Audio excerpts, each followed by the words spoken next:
Ohms classes, आपके career का सच्चा पथ प्रदर्शक, a premier institute for IIT AIIMS 11th and 12th।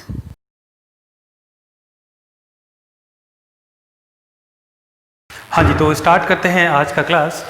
पीछे वाले क्लास में जो भी है हम लोगों ने प्रॉब्लम डिस्कस किया हुआ था। उसमें क्या क्या कैसे कैसे प्रॉब्लम डिस्कस किए थे। वहाँ पे हम लोगों ने इक्विलिब्रियम के बारे में देखा था। जो हमारा लास्ट टू लास्ट क्लास था उसमें हम लोगों ने इक्विलिब्रियम ऑफ चार्जेस देखा था, जिसमें केवल और केवल इलेक्ट्रोस्टैटिक फोर्स के बारे में हम लोगों ने डिस्कस किया था। उसके बाद वाले मीन्स लास्ट क्लास में जो हमने डिस्कस किया था उसमें इलेक्ट्रोस्टैटिक फोर्स के साथ साथ में हमारे अदर फोर्सेज भी थे, जैसे हमारा gravitational force, tension force, etcetera etcetera. आज जो है, आज हम लोग का जो नया टॉपिक या उसको बोल सकते हैं एक्सटेंशन। इसमें हम लोग आज स्टार्ट करने वाले हैं इलेक्ट्रिक फील्ड। बट उसके पहले हम लोग कुछ क्वेश्चंस डिस्कस करेंगे। ये क्वेश्चंस जो है कुछ बच्चों ने मुझे ईमेल किया हुआ है कि सर ये प्रॉब्लम्स जो हैं काफ़ी अच्छे हैं, यदि आप इसको डिस्कस कर लेंगे। थोड़ा उनको कॉन्सेप्ट में प्रॉब्लम है कि हाउ टू प्रोसीड, कैसे इसको प्रोसीड किया जाए। काफ़ी अच्छे क्वेश्चंस हमको लगे, उसमें से मैंने 2 क्वेश्चन सेलेक्ट किए हैं जिसको मैं यहाँ पे डिस्कस करूँगा। दोनों क्वेश्चन काफ़ी कॉन्सेप्चुअल भी है। यदि आपको भी ऐसा लगता है कि कोई प्रॉब्लम जो है जिसमें आपको स्टार्टिंग नहीं मिल रहा है या कॉन्सेप्ट का प्रॉब्लम है कि how you have to apply the concept, वैसे क्वेश्चंस आप मुझे ईमेल कर सकते हैं और मैं यहाँ पे ईमेल एड्रेस लिख देता हूँ। omsclasses.ara@gmail.com।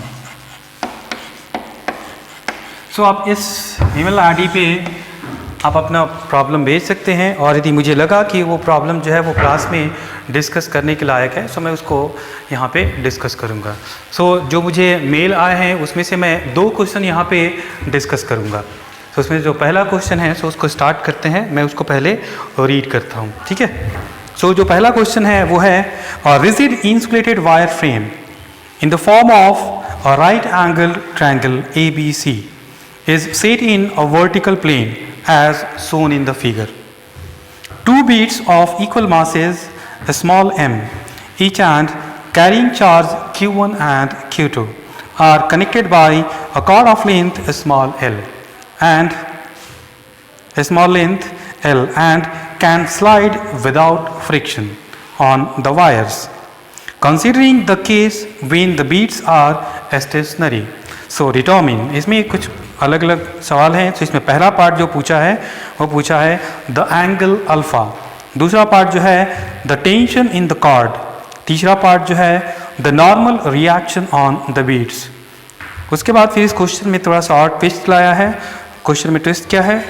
ये है if the cord is now cut, यदि हमने कॉर्ड को काट दिया, what are the value of the charges for which the beads continue to remain stationary. काफ़ी अच्छा सवाल है। मैं पहले इसका जो है वो डायग्राम बनाता हूँ यहाँ पे।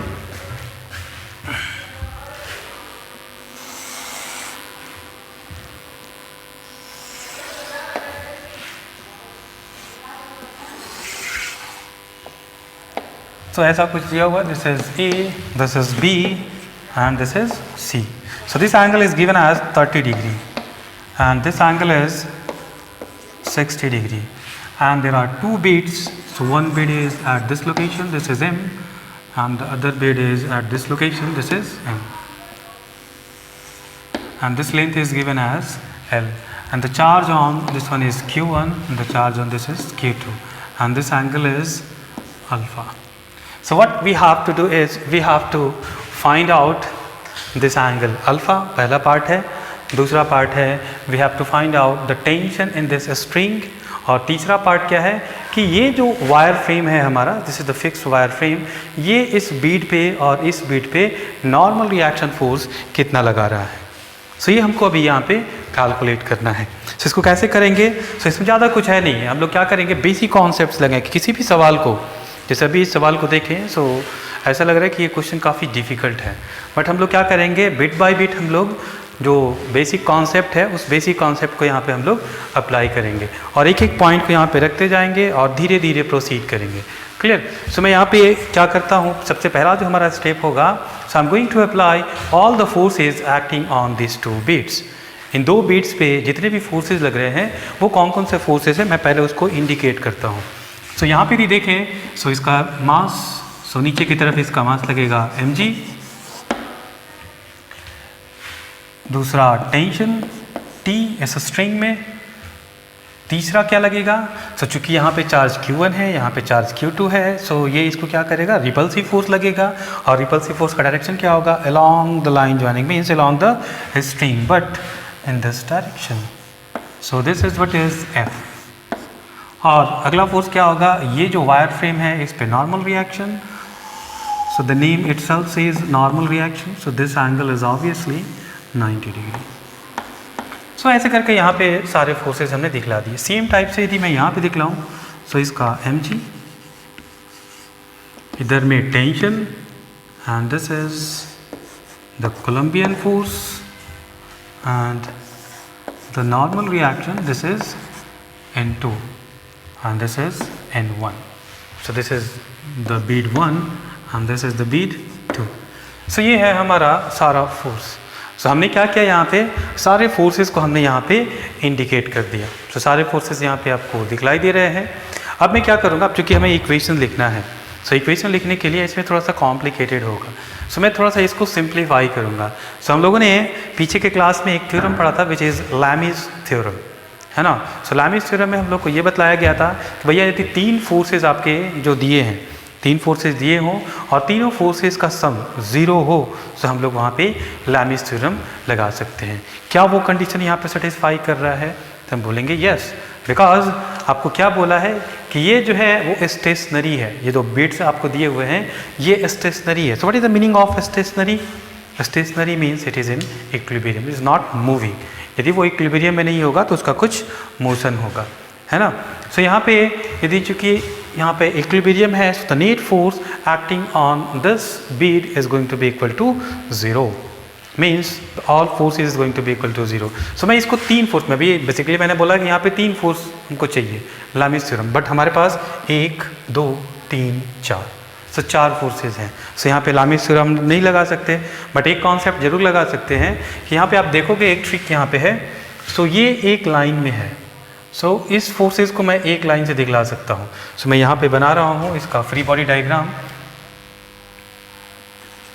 सो मैं बीड 1 का पहले बना रहा हूँ। सो बीड 1 का, सो दिस इज mg,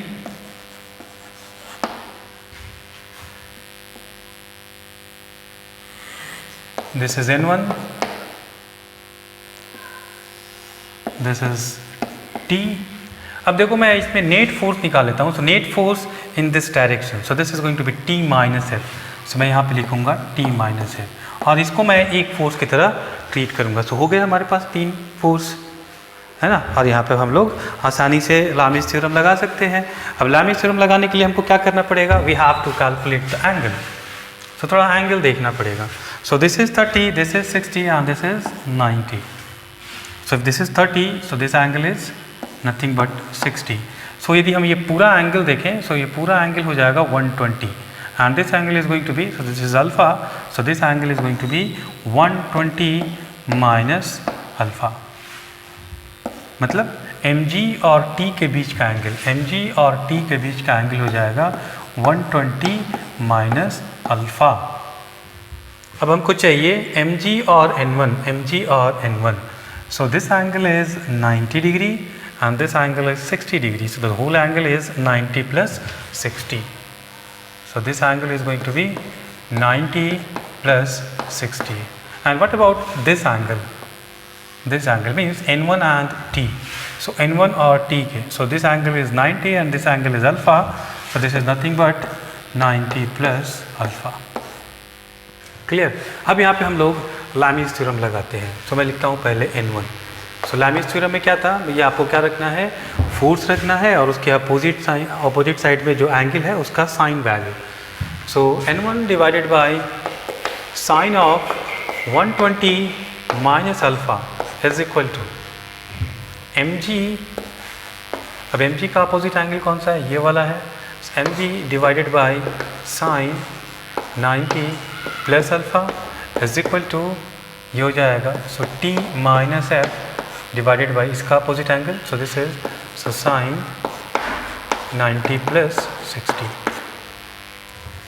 है ना। सो ये सारे वैल्यूज़ हैं। सो ऐसा मैंने आसानी से यहाँ पे लैमिस थ्योरम लगा दिया है। अब आप क्या करोगे, थोड़ा सा इसको सॉल्व कर लो। सो साइन 120 माइनस अल्फा, थोड़ा सा हम लोग यहाँ पे ट्रिगोनोमेट्री का कॉन्सेप्ट लगाएंगे।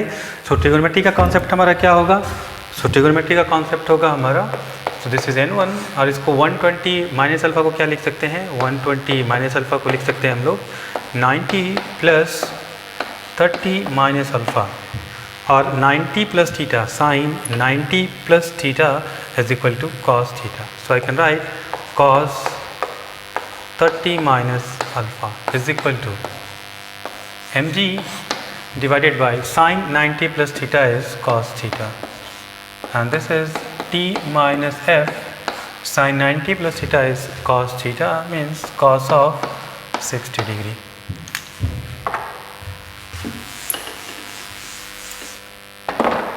So यहाँ तक, so let's assume that this has equation number 1. अब आते हैं बीट नंबर 2 पे। सो दूसरे बीट पे आते हैं और इस पे देखते हैं कि कौन कौन से फोर्सेस लग रहे हैं। सो मैं इसका फ्री बॉडी डायग्राम यहाँ पे बना रहा हूँ। सो एक mg,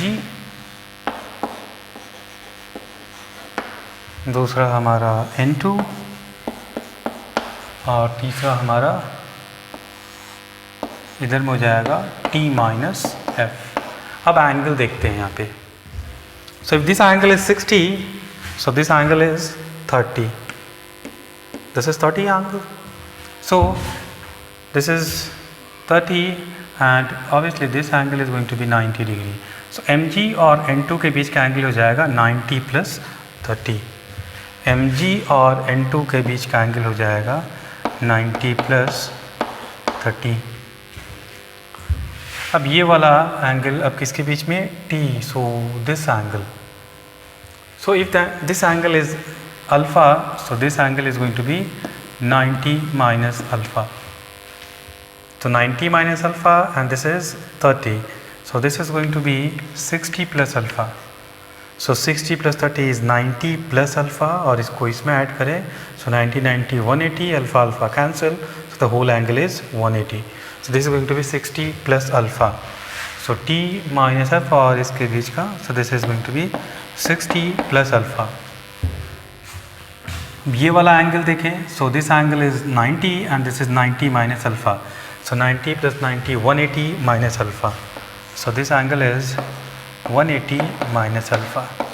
So ये सारे हमने वैल्यूज़ जो हैं वो दिखला दिए। अब लिखते हैं यहाँ पे और लगाते हैं लैमिस थ्योरम। सो फिर से लगाते हैं n2। सो n2 अपॉन n2 का 60 plus alpha. So sine 60 plus alpha is equal to mg upon sine क्या रखेंगे इसके अपोजिट में 180 minus alpha, 180 minus alpha is equal to क्या लिखेंगे, t minus F. So t sorry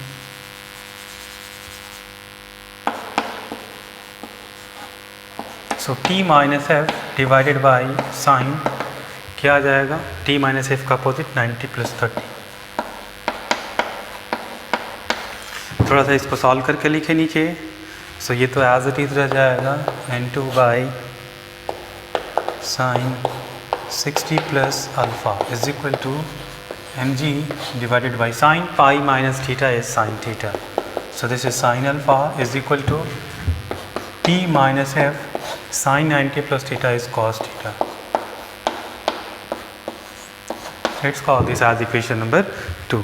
सो इस तरीके से हमने क्या किया, बीट 1 और बीट 2 पे सारे फोर्सेस दिखलाए और सारे फोर्सेस का हमने यहाँ पे फिर फ्री बॉडी डायग्राम कर लिया और फिर यहाँ पे हमने अपना जो है वो लैमिस थ्योरम यहाँ पे लगा दिया। और लैमिस थ्योरम लगाने से हमारे पास 2 इक्वेशन आए हैं।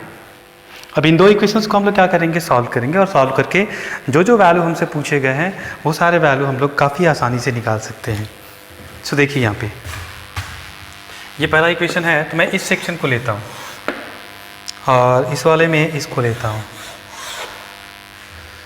सो 1/2 मैं यहाँ पे लिखूँ, यदि 1/2 So 1 is divided by 2. So mg cancel, cos alpha denominator, sin alpha numerator. So sin alpha by cos alpha is nothing but tan alpha is equal to, इधर में देखें, so t minus f cancel out. So this is denominator is cos 60 or numerator is cos 30. So this is cos 30 divided by sin 60, and cos 30 is root 3 by 2, and I'm so sorry, this is not sin 60, this is cos 60.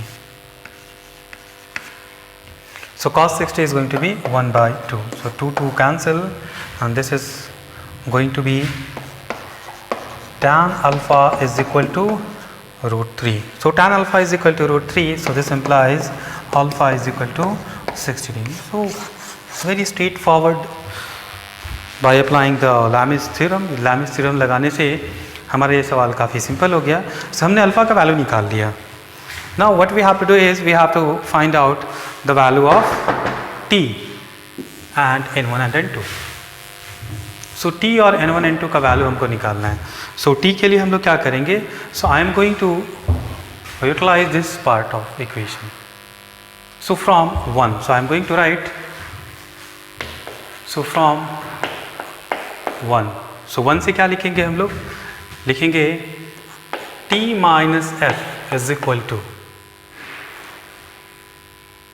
या t minus f by cos 60 is equal to mg by cos alpha, or alpha is equal to 60 degree. So cos 60 degree. So this is going to be cancel out. So simply t is equal to f plus mg. And if I am going to substitute the value of f, so f is the Coulombian force, so this is going to be 1 by 4 pi epsilon naught, and the charge is q1 into q2. So q1 q2 by r square. So the distance is l. So this is l square plus mg. So this is what is the value of t. Now we have to find out the normal reactions on this bead 1 and bead 2. So इस पे normal reaction हमको निकालना होगा, तो क्या करेंगे? So I am going to utilize this part of equation. So n1 by cos 30 minus alpha divided by mg cos alpha. So यहाँ पे थोड़ा सा ध्यान दीजिएगा, मैं यहाँ पे काम कर रहा हूँ. So alpha is 60 degree. So 30 minus 60 is minus 30, और cos of minus theta is cos theta. So मैं डायरेक्ट यहाँ से लिख रहा हूँ. So from 1, so n1 divided by cos of 30, ये हो जाएगा हमारा 30 डिग्री. मैं फिर से रिपीट कर रहा हूँ. 30 minus 60 is minus 30. So cos of minus 30 is equal to cos 30. So this is cos 30. फिर यहाँ पे हो जाएगा mg by cos 60, and this implies n1 is equal to cos 30 degree divided by cos 60 degree times mg. और आप जानते हो cos 30 by cos 60 कितना होता है? इधर मैंने लिखा था cos 30 by cos 60 is nothing but root 3. So this is going to be root 3 times mg.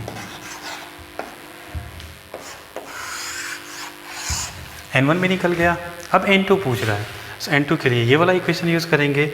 So sin 60 plus 60 sin 120. So लिखेंगे n2 by sin 120 is equal to mg upon sin 60, mg upon sin 60. So n2 is equal to, अब इसको क्या लिख सकते हैं? So sin 90 plus theta, और sin 90 plus theta क्या हो सकता है? cot theta, cos theta, sorry. Sin 90 plus theta is cos theta. So 90 plus theta means 90 plus 30. So cos 30 divided by sin 60 into mg. और आप जानते हो कि cos 30 और sin 60 दोनों वैल्यू बराबर होते हैं, तो एक दूसरे को कैंसिल आउट करेंगे. So we have n2 is equal to mg. So इस तरीके से हमारा जो प्रॉब्लम का जो पहला पार्ट था, तो उसमें ये 3 चीज़ें आपसे पूछी गई थी कि आप ये अल्फ़ा निकालो, इस स्ट्रिंग में आप टेंशन निकालो, और ये दोनों बीट पे जो वायर फ्रेम आपका नॉर्मल रिएक्शन लगा रहा है उसको आप निकालिए। तो ये सारी चीज़ें हमने निकाल लिए। उसके बाद अगला कंडीशन क्या दिया है, सब ठीक है, अभी सब कुछ क्या है आपका स्टेशनरी है। अब मैं ये करता हूँ, इस स्ट्रिंग को काट देता हूँ। सो इस स्ट्रिंग को काट देता हूँ। सो ये जो चार्जेस हैं, दोनों जो बीट्स हैं, ये दोनों बीट्स स्टेशनरी रहें, इसके लिए आप Q1 Q2 पे कंडीशंस निकालिए, क्या होना चाहिए Q1 Q2 का वैल्यू। सो काफ़ी बेसिक कॉन्सेप्ट है यहाँ पे। ऐसे सवालों में थोड़ा सा आपको ध्यान देना होता है। थोड़ा सा क्या ध्यान देना है, जैसे ही मैं इस स्ट्रिंग को कट करूँगा, so the tension in the string is going to be 0। So हमारे पास ये सारे एक्सप्रेशन है, इस एक्सप्रेशन में हम लोग टेंशन को 0 कर सकते हैं। सो आप देख सकते हो यहाँ पे T है ना। सो यहाँ पे मैं लिखूँगा कि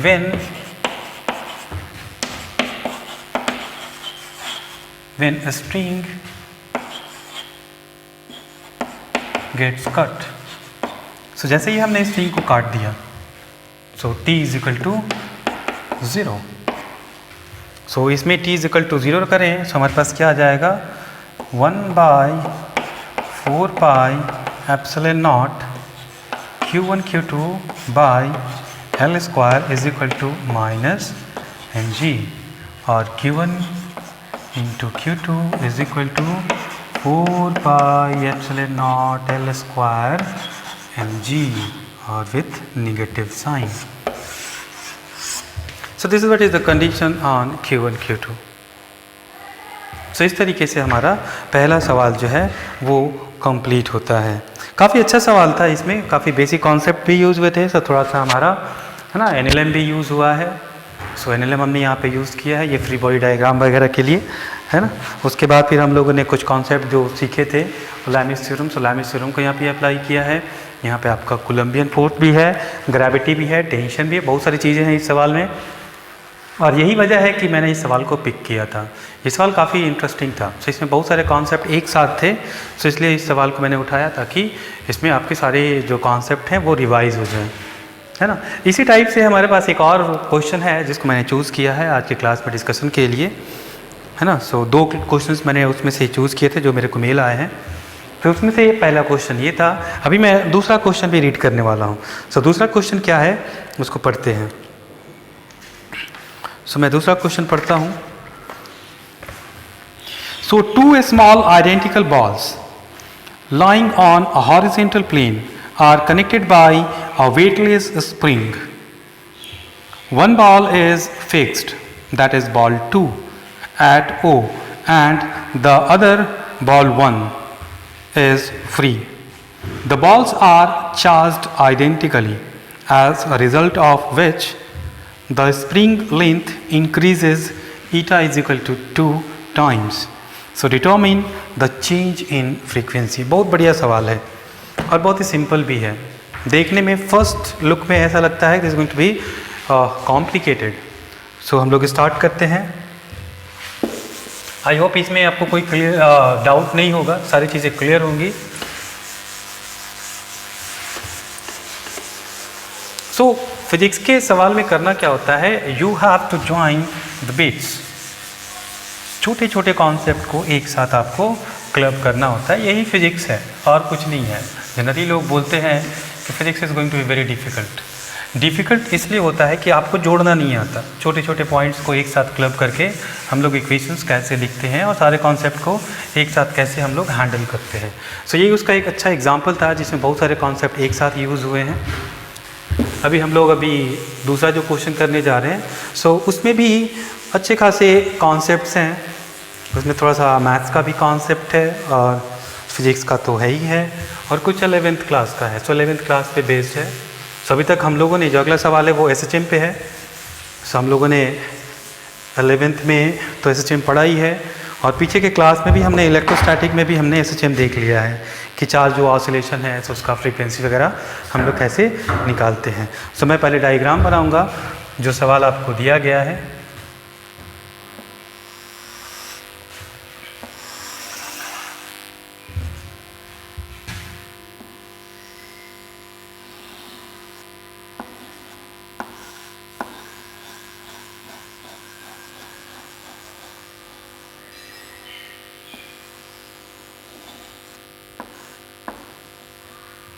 जो दोनों का मास दिया हुआ है m and m, और obviously this is the plane and this is also fixed. तो मैं ऐसे इंडिकेट करता कि ये हमारा, तो ये bead ball 2 है, not bead, this is ball 2 and this is ball 1. So this ball 1 is going to be free. और हाँ जी, ये चीज़ें हैं. अब इसमें आपको क्या बोला है कि अभी ऐसा है, इसके बाद इन दोनों जो बॉल्स हैं, इन दोनों बॉल को हम इक्वली चार्ज जो है वो प्रोवाइड करते हैं. उसके बाद इसका जो भी फ्रीक्वेंसी होगा, तो ऐसा करने से इसके फ्रीक्वेंसी में कितना चेंज आएगा. तो फ्रीक्वेंसी में चेंज आएगा तो पहले हमको इनिशियल फ्रीक्वेंसी पता होना चाहिए बिना चार्ज के, कि बिना चार्ज के इस सिस्टम का फ्रीक्वेंसी क्या है. सो इसमें तो कोई हमारा जब चार्ज नहीं है तो ये कौन से चैप्टर का सवाल है, ये हमारा सिंपल हार्मोनिक मोशन का है. और सिंपल हार्मोनिक के केस में एक स्प्रिंग के साथ यदि एक मास आपका जुड़ा हो, सो उसका इक्वेशंस हम लोग कैसे लिखते हैं अभी देखेंगे. सो उसके पहले हम लोग को कुछ डिफाइन करना होगा. So let's say this spring constant is k and the length of the spring is l.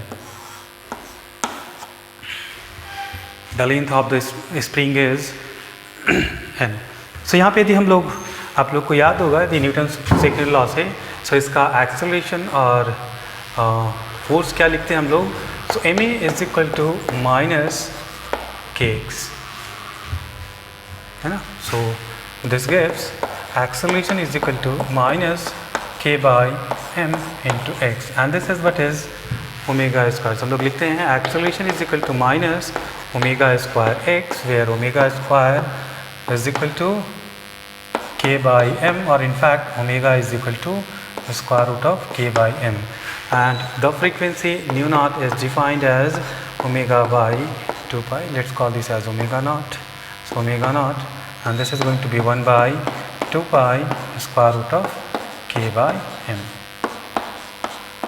So इसमें हमारा 12th का कुछ भी नहीं है, ये सारा का सारा 11th का केस है कि यदि आपका ये मास स्प्रिंग सिस्टम है, तो मास स्प्रिंग सिस्टम में हमारा फ्रीक्वेंसी जो है कुछ इस टाइप से होता है. So nu naught is equal to 1 by 2 pi square root of k by m. So ऐसा हमने निकाल लिया. अब जो है अब सिचुएशंस देखेंगे. अब क्या बोला हमसे, अब हमसे बोल रहा है कि दोनों जो बॉल्स हैं, दोनों बॉल पे हमने सेम चार्ज प्रोवाइड कर दिया. तो प्लस क्यू यहाँ भी किया, प्लस क्यू. अब इसकी वजह से क्या होगा, इसकी वजह से क्या होगा, इसकी वजह से ये होगा कि ये जो प्लस चार्ज है तो ये तो फिक्स है, ये तो मूव करेगा नहीं. और ये फोर्स और ये फोर्स दोनों के जो कि साइन सेम है, तो this is going to apply और repulsive force on this charge, और रिपल्सिव फोर्स के कारण ये बॉल आपका मूव करेगा. और सवाल में बोला है कि ऐसा चार्ज देने से, इस पर जो चार्ज अप्लाई किया, ऐसा चार्ज देने से जो स्प्रिंग का लेंथ है वो ईटा टाइम्स इंक्रीज कर जा रहा है. तो यदि हमारा स्प्रिंग का साइज, तो पहले मान लिया कि हमारा ये बॉल यहाँ पे आ गया, and this length is going to be eta times l. यहाँ पे हमको ईटा का वैल्यू दिया हुआ है, सो ईटा का वैल्यू हमको दिया हुआ है 2. सो ये ईटा टाइम्स इंक्रीज कर गया. So what about this length, so this length is going to be, so this is eta l and this is l.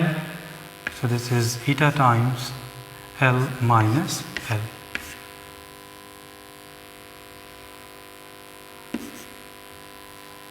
So this length is going to be eta L minus L. So ये कौन सा है? So this is the position of equilibrium. ये equilibrium position है. ये कौन सा है? ये भी इक्विलिब्रियम पोजीशन था. कब? जब चार्जेस नहीं थे, तो उस समय का ये इक्विलिब्रियम पोजीशन था. अब चूंकि हमने चार्ज लगाया, सो एक रिपल्सिव फोर्स लगा, सो एक नया इक्विलिब्रियम पोजीशन हमारे पास आया, and this is the equilibrium position. यदि ये इक्विलिब्रियम पोजीशन है तो इस पे जो फोर्सेज हैं वो क्या होने चाहिए? Equilibrium position, net force 0. कुछ नया नहीं है, वही पुरानी बातें है ना. सो नेट फोर्स 0. सो नेट फोर्स 0 करने के लिए पहले हमको इस पर फोर्स लगाना पड़ेगा. So net force 0 in the x direction and the net force in the y direction is going to be 0. So यहाँ पे एक फोर्स लगेगा, पहले हम देखें तो यहाँ पे Fc. दूसरा फोर्स लगेगा, अब चूँकि ये स्प्रिंग हमारा एक्सटेंड हो रहा है, सो स्प्रिंग इधर फोर्स लगाएगा, and this value is K times the extension in the spring.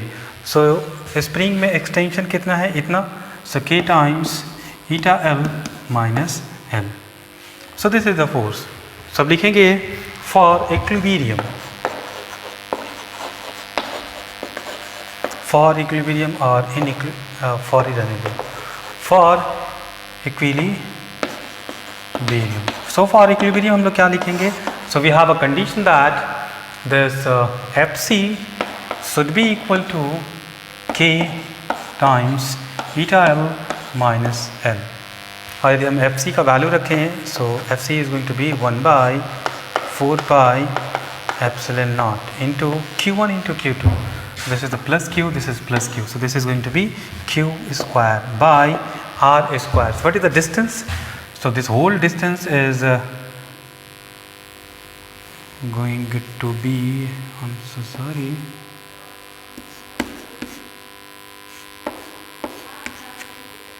So this whole distance is going to be eta times L. So R means eta L. So this is going to be eta L whole square is equal to K.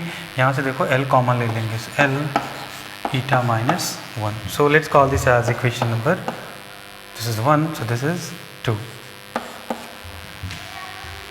And if I'm going to find out the value of L, so this is eta square L square and this is KL. So L square को मैं इधर लाऊंगा, बाकी सबको इधर लाऊंगा. So I'm going to write L cube is equal to Q square divided by 4 pi epsilon naught eta square, यहाँ से आएगा तो eta minus 1 और ये K. सही हमारा L क्यूब का वैल्यू आ गया और ये हमारा इक्वेशन 2 है. क्लियर? यहाँ तक में कोई दिक्कत नहीं होना चाहिए. अब बिल्कुल सेम जो है ना, सिंपल सा कंडीशन है. अब क्या होता है यदि हमको अब इसका ऑसिलेशन निकालना है. सो कॉन्सेप्ट क्या है हमारा, यदि कोई इक्विलिब्रियम है और उसका ऑसिलेशन निकालना है, so we have to displace that block और that body by very small distance. So अब मैं क्या कर रहा हूँ, इसको मैं थोड़ा सा डिस्प्लेस करूँगा, है ना, and that displacement is very small. So मैं भी इसको डिस्प्लेस किया और आपको समझ में आए इसलिए मैं वो डिस्टेंस ज़्यादा ले रहा हूँ ताकि आपको बातें दिखाई दें और मैं मैथमेटिकल डिस्टेंस जो, तो मैंने इसको डिस्प्लेस किया by the amount x. So x से मैंने इसको डिस्प्लेस कर दिया. इस पे फोर्स क्या लगेगा? Now the force is Coulombian force is Fc prime and this is K times. अब कितना एक्सटेंशन हो गया? So this extension is going to be, देखें, so this is eta L minus L और plus x. So this is the whole extension. So the spring force is going to be eta L minus L plus x. और मान लेते हैं कि इसका movement जो है वो इस डायरेक्शन में है, acceleration. So by applying Newton's second law, so the net force is equal to mass into acceleration. So net force इस डायरेक्शन में क्या है हमारा? Fc prime minus K this is equal to m into a. So मैं लिखता हूँ यहाँ पे Fc prime minus K eta L minus L plus x is equal to mass into acceleration. Clear? मैं फिर से इसको अब ma को मैं इधर लिखता हूँ. ma is equal to Fc prime का वैल्यू लिखते हैं. So 1 by 4 pi epsilon naught and this is Q square by R square. So अब ये R कितना है? So this is eta L and this is x. So the whole distance is eta L plus x whole square and minus K eta L minus L और minus kx. मैंने इसको तोड़ दिया, इसको एक साथ रखा और इसको अलग कर दिया. So minus kx. अब यहाँ पे देखते हैं, थोड़ा कैलकुलेशन को आगे बढ़ाते हैं, है ना. So इसमें देखिए, so ma is equal to 1 by 4 pi epsilon naught and this is going to be Q square. यदि मैं इसमें से eta L बाहर ले लूँ, so eta L बाहर लूँगा तो स्क्वायर है, so this is going to be eta square L square. और ब्रैकेट में क्या आ जाएगा हमारा? मैं ऐसे लिख सकते हैं 1 upon, so this is 1 plus x by eta L का होल स्क्वायर और minus K eta L minus L and minus kx. Clear? And this is going to be equal to 1 by 4 pi epsilon naught q square by eta square l square. और इसको देखो कैसे लिख सकते हैं. So 1 plus x by eta L two the power -2 और minus यहाँ से l निकाल लेते हैं. सो के एल ईटा -1 माइनस के एक्स. आप लोगों ने मैथमेटिक्स में एक थ्योरम पढ़ा होगा विच इज़ बाइनोमियल थ्योरम, है ना. सो बाइनोमियल थ्योरम में क्या बतलाया जाता है? सो बाइनोमियल थ्योरम में ये बतलाया जाता है कि यदि 1 plus x to the power n हो तो हम इसको अप्रॉक्सीमेट कर सकते हैं 1 प्लस एन एक्स से. लेकिन कब? सो कंडीशन क्या है कि जब x is going to be very very less compare to 1. यदि ये जो x है हमारा 1 से काफ़ी छोटा हो so 1 plus x to the power n को हम 1 प्लस एन एक्स करते. क्या है बेसिकली होता क्या है, ये n को हम यहाँ पे ले आते हैं और 1 प्लस एन एक्स लिख देते हैं. ठीक है. अब यहाँ पे देखते हैं. So 1 plus this. So if this quantity is going to be less than 1 so हम बाइनोमियल थ्योरम लगा सकते हैं.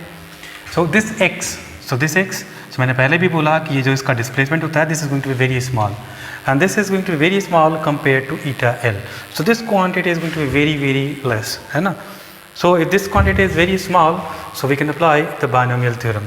सो अगला जो हमारा लाइन होगा, सो अगला लाइन हम लोग क्या लिखेंगे, 1 by 4 pi epsilon not into Q square by eta square L square 1 minus 2x by eta L and minus के एल ईटा -1 माइनस के एक्स.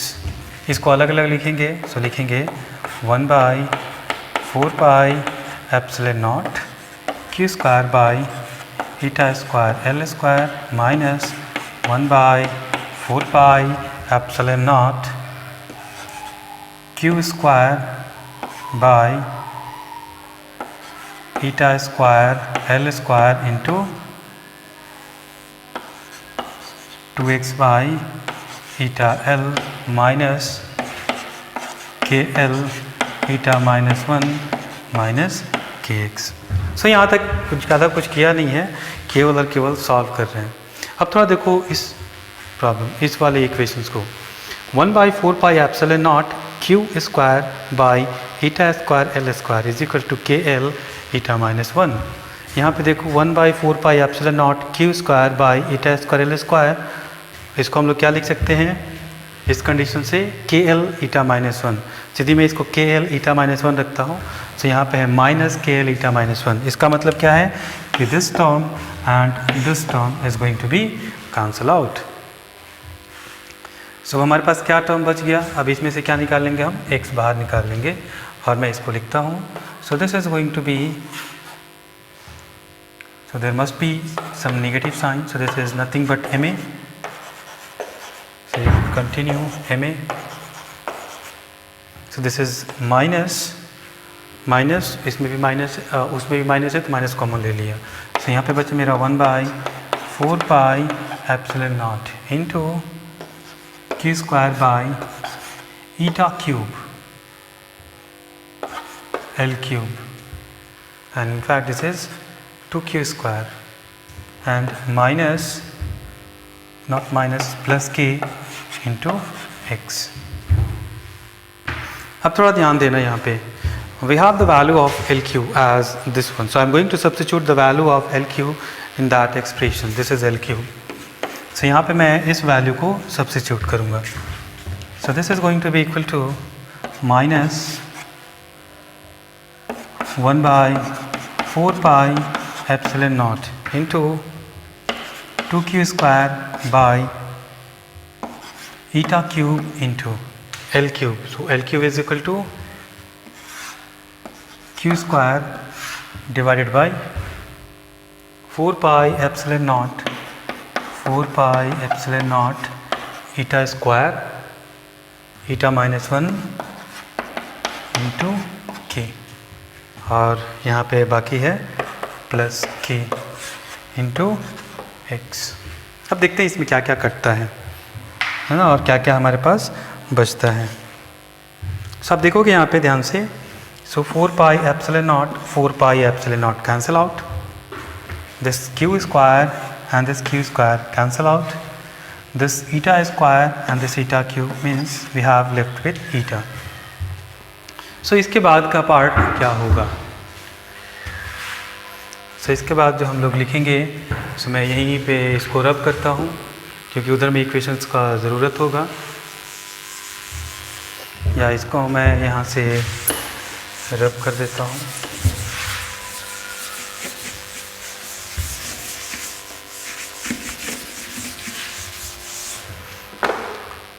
सो देखिए वहाँ पे अभी हम लिखें, सो मेरे पास आ जाएगा M A is equal to, so we have M A is equal to minus. So यहाँ पे क्या करेंगे, सो ऊपर में 2 है और ये नीचे वाला जब ऊपर जाएगा सो यहाँ पे है ईटा माइनस 1 इंटू के. सो 2 ईटा माइनस 1 इंटू के एंड डिवाइडेड बाय, वहाँ पे चेक करोगे तो 4 पाई एप्सिलॉन नॉट गायब, ईटा क्यू की जगह ईटा है. सो यहाँ पे बच गया मेरा ईटा और यहाँ पे बच गया प्लस के और यहाँ पे हो गया एक्स. और एक्सेलरेशन यदि मैं निकालूँ तो जाएगा minus 2 eta minus 2 plus eta by eta into के बाहर निकल जाएगा. सो के यहाँ से m आएगा, m इंटू एक्स. मैं थोड़ा सा और सॉल्व करता हूँ. Acceleration is equal to minus, आप इसको लिखोगे so 2 eta plus eta is equal to 3 eta and 3 eta by eta is 3 minus 2 upon eta के by m into x. So this term is going to be my omega square in this case. So I can write acceleration is equal to minus omega square x, where omega square is equal to 3 minus 2 upon eta into k by m, or in fact if I am going to find out omega, so this is the value. And if I am going to find out the frequency, so this nu is equal to omega upon 2 pi, so this is 1 by 2 pi square root of 3 minus 2 eta into k by m. So 1, 2 and this is going to be, let's say this is 3.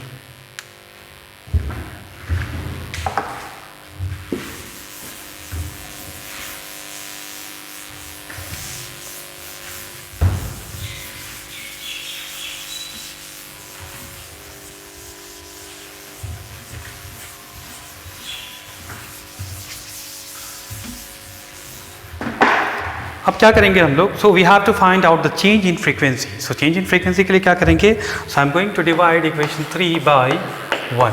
सो 3 को हम लोग 1 से divide करेंगे और देखते हैं क्या मिलता है. सो 3 means new, so new and 1 means new not.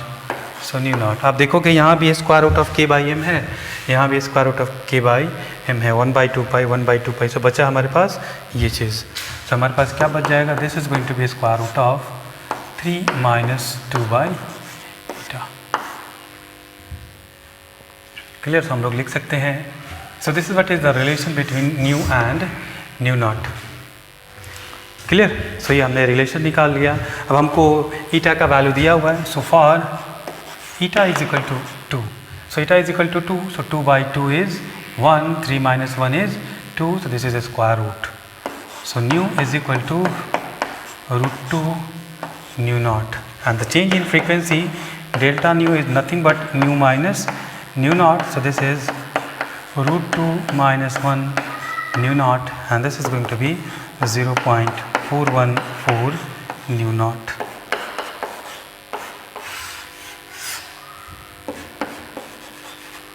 So this is what is the problem. So काफ़ी अच्छा प्रॉब्लम था, इसमें थोड़ा सा मैथमेटिक्स भी था, थोड़ा कैलकुलेशन था, थोड़ा पेशेंस चाहिए था ऐसे सवाल को बनाने के लिए. सो काफ़ी अच्छा सवाल है. सो आप लोग एक बार इसको अच्छे से देख लो, यहाँ पे जो भी हमने लिखा हुआ है, यदि कुछ भी होता है तो आप हमसे पूछ सकते हो, है ना. अब हम लोग स्टार्ट करेंगे अपना जो है आज का topic, which is electric field. So electric field के बारे में हम लोग क्या जानते हैं, सो उसके लिए हम लोग थोड़ा सा अपना बैकग्राउंड चेक करेंगे, है ना। सो मिटा दूँ? हाँ जी, चलिए, होप सो आप लोगों ने लिख लिया होगा। तो चलिए हम मिटाते हैं और अपने अगले कॉन्सेप्ट की तरफ बढ़ते हैं। सो अगला theory part, and this electric field is going to be very very important.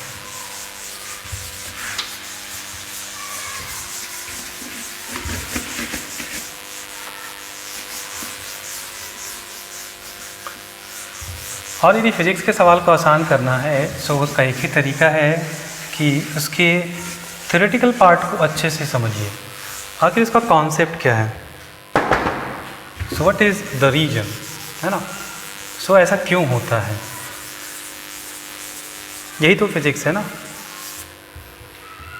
So physics को समझने का सबसे अच्छा तरीका है कि आप बेसिक कॉन्सेप्ट्स पे ज़्यादा फोकस कीजिए। बेसिक कॉन्सेप्ट पे फोकस कीजिएगा सो कोई भी सवाल ऑटोमेटिक बन जाएगा, बिकॉज कोई भी सवाल आपके बेसिक कॉन्सेप्ट पे ही बेस होता है। बस उसमें क्या होता है कि 2 3 4 कॉन्सेप्ट एक साथ लगा देते हैं तो थोड़ा बहुत प्रॉब्लम देखने में कॉम्प्लिकेटेड लगता है ना। सो हमारा जो अगला टॉपिक है वो टॉपिक है हमारा electric field. So this topic is going to be very important. So electric field को कैसे समझा जाए, आखिर ये है क्या, इलेक्ट्रिक फील्ड है क्या। सो कूलम्ब साहब ने क्या बोला कि यदि 2 हमारे पास चार्ज हैं सो दोनों चार्ज एक दूसरे पे फोर्स लगाते हैं और उस फोर्स का वैल्यू कूलम्ब साहब ने दे दिया कि that force is going to be 1/4 pi epsilon naught Q1 Q2 by r²। But सवाल ये उठता है कि वो फोर्स कैसे लगाते हैं, बिकॉज अभी तक जितने भी हमने फिजिकल सिस्टम्स देखे हैं, जो भी हमने फिजिकल सिस्टम्स देखे हैं आपका 11th क्लास के फिजिक्स में, वो सारे के सारे फिजिकल सिस्टम में क्या होता है कि यदि आपको उस बॉडी को मूव कराना है ना, किसी बॉडी को यदि आपको मूव कराना है तो उस बॉडी के साथ आपका फिजिकल कांटेक्ट होना ज़रूरी है। बिना फिजिकल कांटेक्ट के हमने अभी तक फोर्स लगाना नहीं सीखा, एक्सेप्ट 1 चैप्टर, उसको भी हम लोग यहाँ पे डील करेंगे, है ना। तो अभी तक जो भी हमने फोर्सेस देखा है उसमें क्या है कि बॉडी के साथ उसमें फिजिकल, जैसे मैं एग्जांपल लूँ तो हमारे पास एक ऑब्जेक्ट है, मैं बोलूँ कि इसको हमको मूव कराना है इस डायरेक्शन में, तो आप क्या करोगे, आप बोलोगे ठीक है मैं इसको यहाँ से धक्का दे देता हूँ, ऐसे यहाँ से फोर्स लगाता हूँ। सो धक्का देने के लिए आपको उसको टच करना पड़ेगा। आप तो ऐसे नहीं है ऐसे मैजिक करोगे कि चलो भैया ये आगे चला जाए। So you have to touch this object physically, है ना। थोड़ा सा आप बोलोगे नहीं मैं तो स्मार्ट हूँ, मैं क्या करूँगा, ऐसे नहीं करूँगा, मैं क्या करूँगा यहाँ पे एक रोप लगा के और रोप से मैं इसको टच नहीं करूँगा, लेकिन इनडायरेक्टली आपने टच कर लिया। ये रस्सी बांधा कहाँ से, ये रस्सी कहाँ पे बांधा, सो ये रस्सी जो है यहाँ पे नॉटेड है, इसका मतलब कि यहाँ पे रस्सी और इस ऑब्जेक्ट के बीच में फिजिकल कॉन्टैक्ट है। सो कहने का मतलब ये है कि अभी तक के केसेस में जो हमने 11th में फिजिक्स पढ़ा है, चाहे वो आपका फ्रिक्शनल फोर्स हो, चाहे वो आपका फ्लूइड जो लगाता है आपका फोर्स ऑफ बायंसिया हो, या फिर आपका विस्कस फोर्स हो, कोई सा भी फोर्स हो, हाँ स्ट्रिंग फोर्स हो, सो जो भी फोर्सेस हैं वो सारे फोर्सेस के लिए ऑब्जेक्ट के साथ फिजिकल कांटेक्ट होना ज़रूरी था। बट यहाँ पे हमने अभी तक जो देखा है, सो कूलम्ब साहब ने बोला कि एक चार्ज यहाँ रखा है, एक चार्ज यहाँ रखा है, अब ये चार्ज इस पर फोर्स लगा रहा है, बट ये दोनों चार्ज तो इनके बीच में कोई फिजिकल कांटेक्ट है नहीं। सो इस चार्ज ने इस चार्ज पे फोर्स कैसे लगाया, ये सवाल था कि आखिर ये जो फोर्स है ये फोर्स कैसे लग रहा है, क्योंकि अभी तक तो हम जानते थे कि भैया फोर्स लगाने के लिए इन दोनों के बीच में फिजिकल कांटेक्ट होना चाहिए, हमको पुश करना होगा, पुल करना होगा, एट्सेट्रा एट्सेट्रा। बट एक चार्ज यहाँ पे है, एक चार्ज यहाँ पे है, अब ये चार्ज इस पे फोर्स लगा रहा है, कैसे, क्या हो रहा है यहाँ पे। सो यहाँ पे एजम्पशन क्या लिया गया कि इस चार्ज और इस चार्ज के बीच में कुछ ना कुछ तो है, और कुछ जो है वही इस पे फोर्स लगा रहा है, और जो कुछ है उसी कुछ को बोला गया इलेक्ट्रिक फील्ड। क्या बोला गया उसको, इलेक्ट्रिक फील्ड। सो इसको आप ऐसे भी समझ सकते हो कि अभी पहले के जो कॉन्सेप्ट जो थे, मैं थोड़ा सा इसको और जो कॉन्सेप्ट वाइज में जाता हूँ। सो पहले जो स्टार्टिंग में हमारे पास कॉन्सेप्ट थी, इलेक्ट्रिक फील्ड आने के बाद ये काफ़ी इंपॉर्टेंट भी है आपको जानना। सो मैं पहले डिफिनीशन बतला देता हूँ, है ना। सो डिफिनीशन में क्या है कि इलेक्ट्रिक फील्ड, सो इलेक्ट्रिक फील्ड क्या हमने सोचा और क्या हमने सीखा कि यदि एक चार्ज है और ये चार्ज इस पर एक फोर्स लगाता है ना। सो ये फोर्स कैसे लगाता है, इनके बीच में कोई फिजिकल कांटेक्ट नहीं है। सो बोला गया कि ये जो चार्ज है इसकी वजह से इस चार्ज के लोकेशन पे कुछ है जो इस चार्ज पे फोर्स लगाता है, और वो जो कुछ है उसको हम लोग इलेक्ट्रिक फील्ड बोलेंगे। और इलेक्ट्रिक फील्ड को डिफाइन किया गया कि इलेक्ट्रिक फील्ड जो है is defined as force per unit charge. So that electric field is defined as force per unit test charge Q0। अब ये टेस्ट चार्ज क्या है? सो जहाँ पे हमको इलेक्ट्रिक फील्ड निकालना होता है वहाँ पे हम एक चार्ज रख देते हैं और उस चार्ज को हम लोग बोलते हैं टेस्ट चार्ज, है ना। सो दिस इज Q0, और यहाँ पे बोला जाता है कि this Q0 should be very small. यदि इसका हम लोग मैथमेटिकल डिफिनीशन में जाएं, सो इसका मैथमेटिकल डिफिनीशन होता है electric field is equal to limit Q0 tends to 0 F upon Q0। ये इसका मैथमेटिकल डिफिनीशन है। अब बहुत ही इम्पॉर्टेंट है, इसमें एक मैथमेटिकल फॉर्मूलेशन लगाया गया है which is limit Q0 tends to 0। तो भैया ये क्यों लगाया गया लिमिट Q0 टेंस टू 0? आखिर इसका क्या स्कोप है, ये इसका यहाँ पे मीनिंग क्या है? Limit Q0 tends to 0 F by Q, ये हम लोग जनरल में यूज़ करते हैं, E is equal to F by Q0। मैं इसको और डिटेल में लेके जाऊंगा और मैं इसका सिंपल वे बतलाऊंगा कि आप इलेक्ट्रिक फील्ड आसानी से कैसे निकाल सकते हो, किसी भी चार्ज की वजह से आपको कैसे निकालना होगा। सो यहाँ पे अब सवाल आया कि electric field is defined as limit Q0 tends to 0 F by Q। आखिर इसका यहाँ पे क्या रोल है और इसको डिफिनीशन में क्यों इंक्लूड किया गया? सो इसके लिए आपको लिमिट का जो है वो नॉलेज होना काफ़ी इंपॉर्टेंट है, और लिमिट आपका एक मैथमेटिक्स का पार्ट है जो हम लोग पढ़ते हैं आपका मैथमेटिकल फिजिक्स में। मैथमेटिकल फिजिक्स में ये सारे टॉपिक कवर अप होते हैं और आपने मैथ में भी पढ़ रखा होगा लिमिट के बारे में। सो वही कॉन्सेप्ट जो है यहाँ पे हमको इलेक्ट्रोस्टैटिक में लगाना है कि उस लिमिट के कॉन्सेप्ट को, देखो यहाँ पे क्या हो रहा है, क्लबिंग हो रहा है दो कॉन्सेप्ट को। सो मैथमेटिक्स को हम लोग फिजिक्स में क्लब कर रहे हैं ताकि हम फिजिक्स को अच्छे से समझ पाएँ कि आखिर ये F बाई Q0 का मतलब क्या है, what is the meaning of that. So इन सारी बातों को हम लोग नेक्स्ट क्लास में डील करेंगे, और यहाँ से फिर हम नेक्स्ट क्लास को कंटिन्यू करेंगे। वहाँ पे हम लोग देखेंगे कि ये लिमिट Q0 टेंस टू 0 का मतलब क्या है, मतलब इसका फिजिकल मीनिंग क्या। This is going to be very very important. इस बात को समझना काफ़ी ज़रूरी है। इससे काम क्यों नहीं चला, ये हमको मतलब ये जो है हमारा मैथमेटिकल डिफिनीशन है, इसको सिंप्लीफाई करके हम लोग इससे अपना काम चला लेते हैं। सो इसका हम लोग फिजिकल मीनिंग देखेंगे और इसका इम्प्लीकेशन देखेंगे कि आखिर डिफिनीशन में ऐसा क्यों बोला गया, है ना। सो ये सब डिस्कस हम लोग नेक्स्ट क्लास में करेंगे। सो आज के लिए बस इतना ही।